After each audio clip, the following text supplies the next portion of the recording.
Cynthia and Trevor were driving down a paved country road in the rural Midwest. Cynthia was behind the wheel of a mid-sized pickup truck.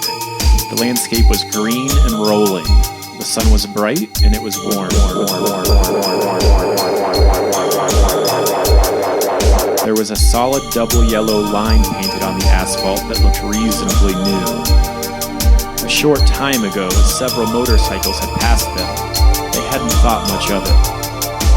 For a large amount of time that they were driving, the road ahead and behind was empty except for them.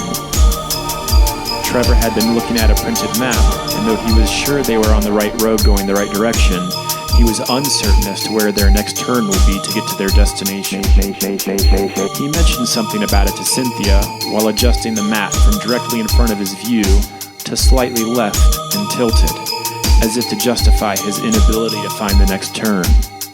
Cynthia took her eyes off the road to glance at the map, at first seeing some paper with a lot of irregular lines drawn on it, some black, some pink, some blue. It was difficult to focus on the map with the slight motion from inside the truck. Her eyes focused on the larger black line in the center of the bouncing page. It was the county road they were on, and she tried to visually ascertain their current location by looking for streets they had already passed. With a loud shout, "Hey!" Trevor pulled Cynthia multiple levels of concentration out of the fine detail of the map, back in the driver's seat, not reacting, just reorienting.